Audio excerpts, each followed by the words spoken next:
I was listening to a young woman who was really hurting and confused. The thing that she had prayed for, begged for, finally happened. Her partner was sober. But shortly after he got sober, something she didn't expect happened. He started to emotionally shut down. The man she loved, the man she fought for, was suddenly shutting her out of his life. That's the moment many families don't see coming. They imagine sobriety as the happy ending. But in reality, it's often the beginning of a whole new struggle. See, when sobriety first begins, there's often a honeymoon stage. It feels like the nightmare is over. Smiles return, hugs come back, everyone breathes easier. There's hope again, and it's worth celebrating. Addiction destroys every part of life: body, mind, jobs, relationships. So when it's lifted, even just for a moment, the relief is enormous. Families should enjoy that. But the honeymoon does not last forever. And what comes next shocks both the recovering person and the people that love them. See, after the celebration fades, reality sets in. Sobriety does not erase the consequences of addiction.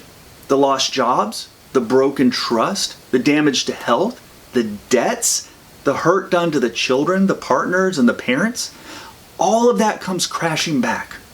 And for many, it feels unbearable. This is often the first point where relapse happens. Not because someone doesn't care, but because the weight of their own past feels just way too heavy to carry. And if they do push through the consequences, another wave hits even harder. Shame. The shame of wasted years, the shame of broken promises, the shame of looking a loved one in the eye, knowing how much hurt you have caused. That wave doesn't just wash over them, it crushes them.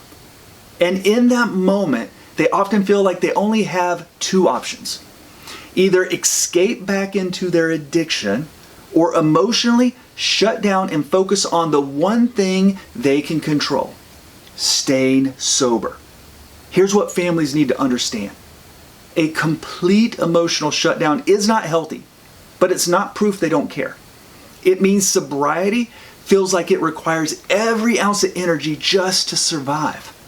They literally don't have the capacity to take on all this emotion, pain, your anger, or even loved ones' attempts at closeness. So they pull inward. They become self-focused, maybe even seem selfish. But in reality, they're clinging onto sobriety with both hands because they know that without sobriety, nothing else matters. Now, if you're the spouse, the partner, or the parent, this feels devastating. You finally got what you wanted, but now you feel shut out. Your feelings are valid. It's okay to feel angry. It's okay to feel disappointed. It's okay to grieve that the struggle isn't over.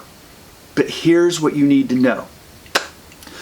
Understanding why this shutdown is happening keeps you from taking it personally. It's not rejection, it's survival. So what do you do while your loved one is in this fragile place? It's important that you find your own outlets: therapy, support groups, safe friends, mentors. Share the burden, but don't unload all your pain on the person who's barely holding their sobriety together. Also, you need to set healthy boundaries. Find the balance where you are not ignored and they don't feel overwhelmed. Have those conversations. And please work on being patient. As they gain stability, opportunities will open up for you to face the damage together. Sobriety is not the end of the story. It's the beginning. A complete emotional shutdown can't last forever. But if both the addict and the family can understand what's really happening, they can begin to draw close again as they rebuild their new sober life together. Hey, follow for more. Thanks for watching.